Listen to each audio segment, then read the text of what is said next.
Hi, I'm Mary, a librarian and book reviewer with a focus on stories written for kids, tweens, and teens. Today I get to share with you this book called Treasure Off the Coast, written by Nathan W. Landrum, and this is part of the Junior Rangers Investigative Club series of stories.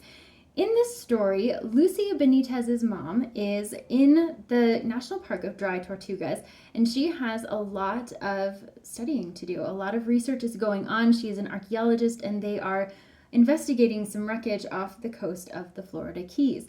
Unfortunately, there is someone who is stealing not only valuable equipment, but also valuable research. And there's not that many people on the small island. So when Lucy invites a couple of friends to join her and her brother Miguel on the small island, they are basically put in charge of the search to figure out exactly who is stealing this important information and be able to stop them so that they can continue their funding and their research. This story is a really fun and interesting segue kind of into the things that go on behind the scenes in national parks. So the characters in this are the children of folks who work in national parks. And so there's a lot of kind of inside jokes about what's happening in there and also just how national parks run in general. For anyone who's ever visited a U.S. national park, there are a lot of similarities and recognizable qualities that you'll find in this book, in addition to the fact that junior rangers are things that you can earn by going to national parks in the United States. So for those kiddos who are interested in mysteries and archaeology and history and research, it's a really great way to interact with the national parks in a memorable way that also supports learning and education no matter where that education happens to take place. So the story itself is really written well for fans of Nancy Drew, Hardy Boys, where you've got younger characters who are basically being put in charge of a very significant kind of project.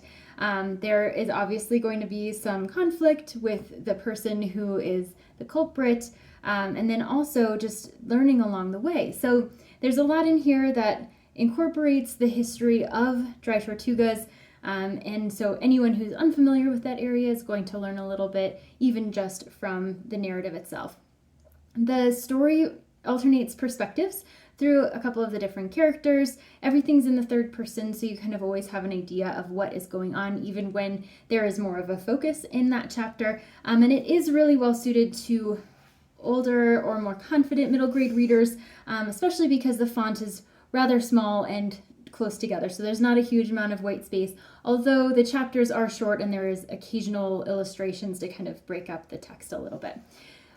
This is part of a series. There are references made to other stories, although this is the first in the lineup, but similar to Nancy Drew and Hardy Boys, you can read them in any order, and you're not really going to be lost. It wraps up nicely at the end, and readers are engaged from start to finish. So if this sounds like a great fit for you or your kiddo, I hope you look for it at your favorite bookstore.